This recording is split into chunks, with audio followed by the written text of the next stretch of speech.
बहुत हृदय में आनंद है, उत्साह है। नगर की बालक बालिकाओं नौबधुओं को ऐसे देख रही, दूल्हा कौन है ऊपर से चले।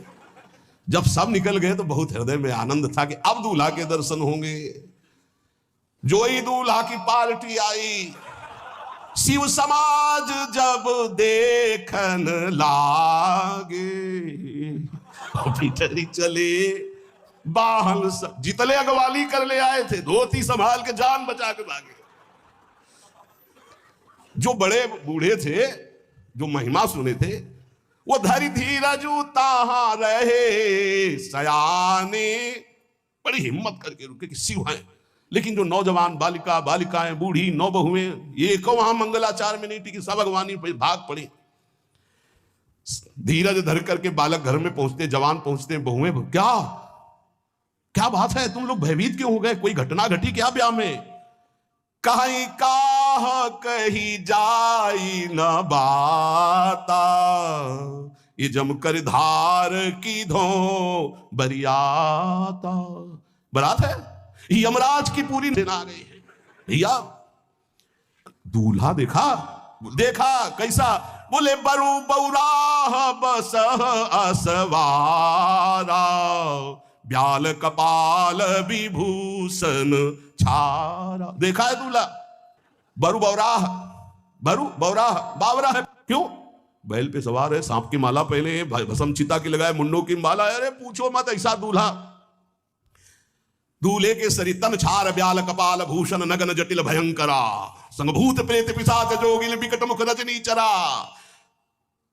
जी के लौट के बता रहे हैं, भाग्य मनाओ, जो जियत रहा है बरात देखत, पुण्य बढ़ते ही कर सही। जिंदा लौट आए, बड़े पुण्य समझो। जो बरात देख ले और जिंदा रह जाए, बड़े भाग्य तिनके। देखी सो उमा विवाह घर घर बात सब लड़कन। सबने कहा कि अगर दूल्हा को बराती को देख के जिंदा रह जाए तो विवाह देख पावेगा, मतलब जिंदा नहीं रहेगा। जो बड़े बुजुर्ग थे वो समझा रहे हैं, देखो भगवान शिव हैं, ये उनकी समाज है। सबको वास दिलाया गया। अब आरती करने के लिए, सुमंगल गाने के लिए नवीन नवीन स्त्रियां पार्वती जी की माता के साथ आ रही हैं।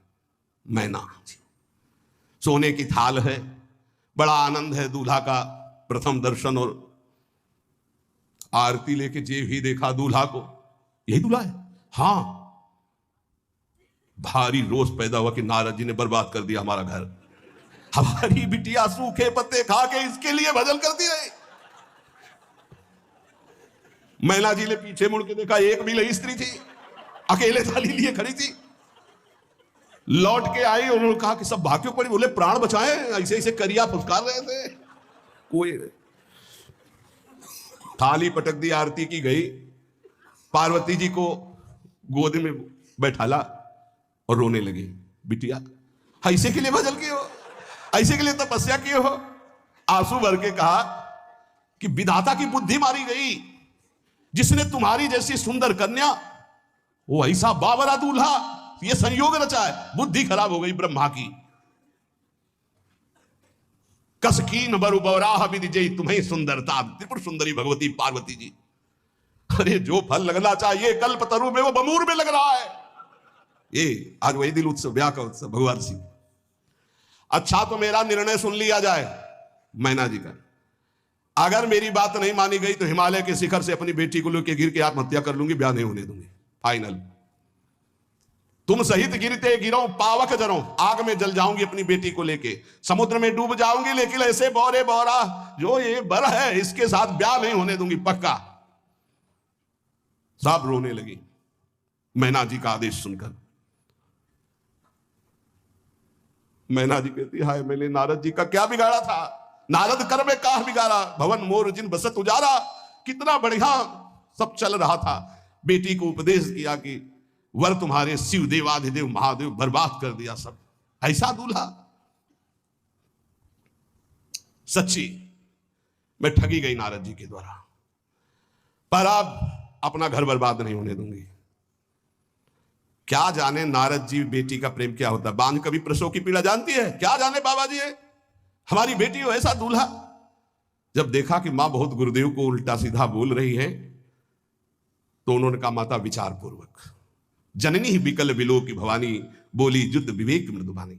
मां विचार पूर्वक, तुम क्यों ऐसा आलाप कर रही हो? अगर मेरे भाग्य में ऐसा पति लिखा है तो तुम टाल नहीं सकती। कर्म लिखा जो बाउर नाहू तो कत दोष लगाई काहू।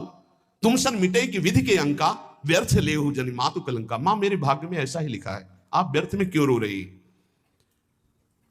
जब पार्वती जी की ऐसी करुण बात सुनी तो सब स्त्रियां रोने लगी, विधाता को दोष लगा रही। नारद जी के पास हिमालय गए, बोले हम तो संभाल लेंगे, घर में सब गड़बड़ हो गया। अरे इनको समझाते कि ठीक से आते, कैसे आए हैं ये, जैसे विनाश कर ले आए हो। अरे ब्याह कर ले आए, घर में सब बिगड़ गया, मैना बिखर गई, ब्याह बंद, अब नहीं होगा, संभालो जाके। नारद जी गए और जाकर के मैना को कहा, देखो ये इनका बाहरी रूप है, ये जो आपके यहाँ पार्वती के रूप में जन्मी, ये नित्य इनकी अर्धांगिनी सती है, जो यज्ञ भवन में शरीर छोड़ करके आपके यहां जन्मी, ये इनकी नित्य संगिनी है। आप ऐसा शोक मत कीजिए। नारद जी विविध प्रकार से माता को समझाया। इनके द्वारा एक भ्रम हो गया था, तो इनको शरीर त्यागना आवश्यक हो गया।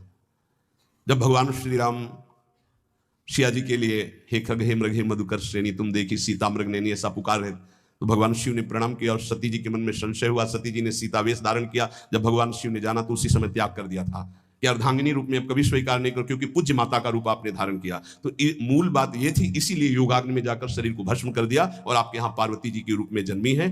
जब नारद जी ने बताया कि आप बिल्कुल धैर्य रखिए, भगवान शिव का वैभव आपने देखा नहीं, इनका बाहरी रूप है, समझाया मैना को तसल्ली। बोले अभी दूल्हा रूप आपको दिखाते हैं, आप चुप रहिए।